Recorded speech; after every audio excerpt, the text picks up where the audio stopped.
Hello everyone and welcome back to Royal Rider. Today I'm on a Super Meteor 650 doing a group demo ride here in Belmore, New York. They do have a Royal Enfield truck here with all the different motorcycles from Royal Enfield today, so I'm going to be riding Super Meteor 650 as well as the Shotgun 650. Funny enough, I did test ride the Interceptor 650 last year, and then after doing so I went ahead and purchased it in August. Now this is essentially the same engine as the Interceptor 650 in a cruiser shape. The horsepower is the same at 47 bhp.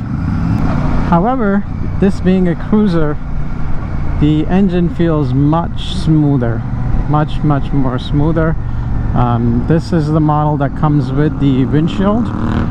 With that being said, it is a little bit more comfortable than the Interceptor 650. This is actually the first time I'm riding a cruiser in my entire motorcycle journey, so it does definitely feel a whole lot different than the Interceptor that I have.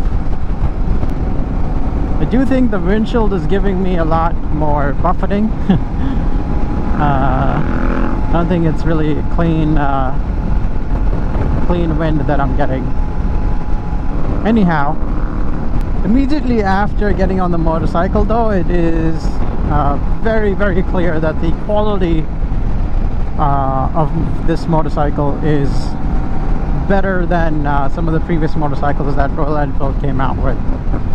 The buttons over here, the signals, the gauge and everything else speaks quality. So I think over time Royal Enfield has proved itself to listen to feedback and improve on delivering quality while also staying within budget. So this motorcycle costs somewhere around $8,000 if I'm not wrong. I'll post the details on the screen here for everyone, but it's phenomenal how Royal Enfield has figured out the correct balance between the pricing and the quality that it has to offer its customers. Now, first things to note, the levers on this motorcycle are adjustable, so they do offer a little bit more flexibility to the riders. The side mirrors are of high quality, and very smooth engine.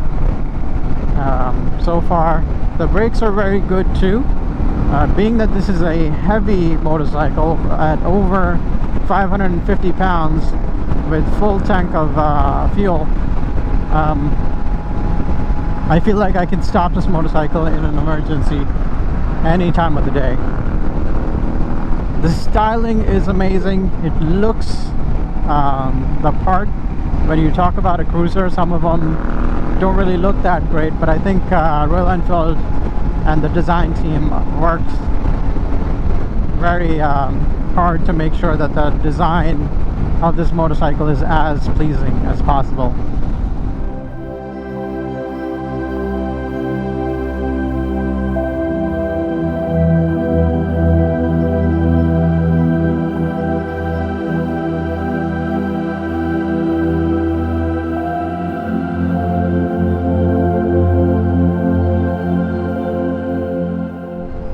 Now I will say, but this being only 47 horsepower, there is a lot to be wanted when it comes to being able to overtake any car on the highway. So I'm going at 60 miles an hour. I think the max I could probably push it is 80 miles an hour, and that too, you would probably be pushing the engine to its max. I say that because I do have the Interceptor 650, and on that I don't really go beyond 75-80 miles an hour, only because I don't want to stress the engine way too much. And I think the max speed on it tested is probably like 90 miles an hour. So that being said, it is a motorcycle that you want to cruise with in open roads, We're not really trying to be in the leftmost lane probably 90% of the time. So that's my complaint with Royal Enfield so far. I think they've done well in the medium weight categories of the motorcycles they do have currently running in their company. What they could do better is probably come out with a cruiser that's 1000cc or a little bit closer to that, because in the new market of motorcycles, to really challenge the competition, specifically from Triumph, I think they would do better if they came out with a motorcycle that was 1000cc. So right now I'm going 70 miles an hour, and I felt a lot of vibration in my legs. I was just having a conversation with somebody else who was going to test ride the Shotgun 650, and they actually just rode they did already test ride the Meteor, Super Meteor, and I think we both concluded that someone who is trying to move up from a 350cc is probably going to get bored of a 650 in less than a year, and they would want more power. And that really comes from a rider that is not a speed freak. Like, I ride very comfortably, and I'm not really looking to, like, you know, break any speed records all the time, but I just want to have that level of comfortability to an ability to just overtake in case I need to, being in the left lane of any highway. And I don't think the Super Meteor or even the Interceptor, or even for that matter the Shotgun 650, offers that.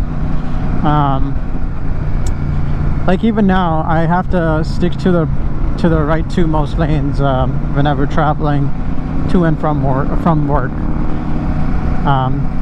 So that's the reason why I do want to move up. But I think this is a great motorcycle for somebody who's looking to do long distance cruising.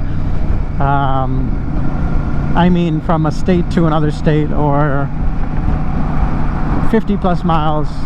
Like, if you're gonna get this motorcycle to commute to work, you're probably gonna be wanting a little bit more. The suspension on this is pretty good, I would say. I could probably compare it to the Interceptor 650 in terms of the level of comfort that they provide. I think the front shock is from Showa, so that probably most likely has a lot to do with it too. But a lot of it, at least on a cruiser, you're really feeling the rear shock.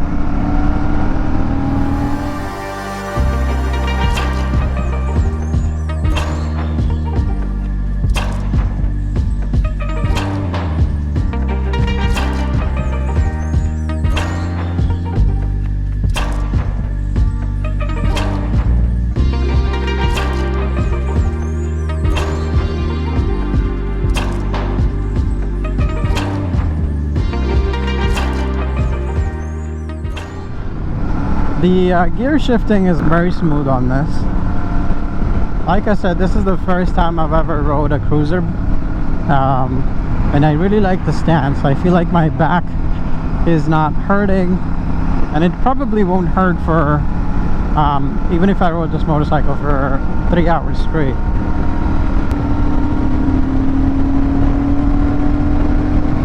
Alright, that's 80 miles an hour, and yeah, I could probably take it to 90, but then it's I'm probably gonna be on the verge of peeing my pants then.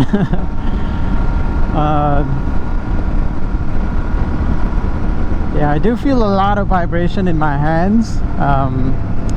Like I said, I think this is a motorcycle where you could probably go 70 comfortably and keep it there to be able to really enjoy the motorcycle as much as possible.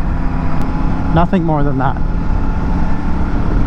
And it's a bummer because I think, like, now, because the traffic speed overall has gone up so much, everybody's going like 80 miles an hour, and you just can't keep up on a motorcycle that can only do 60-70 miles an hour.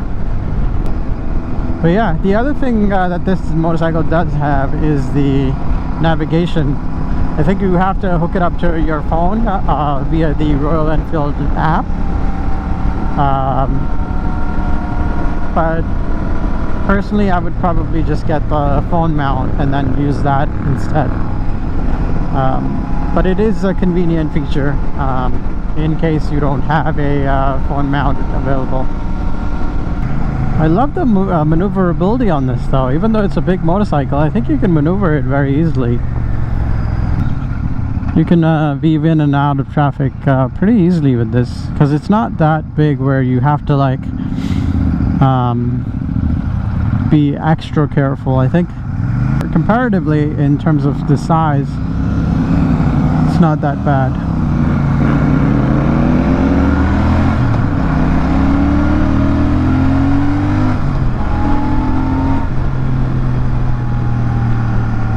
Yeah, I don't know if it's me, but it's got a lot of vibration in the hands, especially as you're trying to speed up. I don't know. I have mixed feelings about this motorcycle. I think I made the right choice with getting the Interceptor 650 instead. And honestly, at that time, I don't think the Super Meteor had arrived in the US, in the American market yet. Yeah, I would recommend anyone looking to buy this motorcycle to make sure that you first test ride it and learn about the motorcycle yourself firsthand. The best experience that you're gonna get is by riding it yourself and see if you can decipher the pros and cons for yourself. It's a good motorcycle to have and very different from the usual standards and the usual sports motorcycles. It's completely different, so check it out for yourself. But I'll leave it there. I will do the other review for the Shotgun 650 after this and make a separate video for that. But thank you for watching, and you have a good one.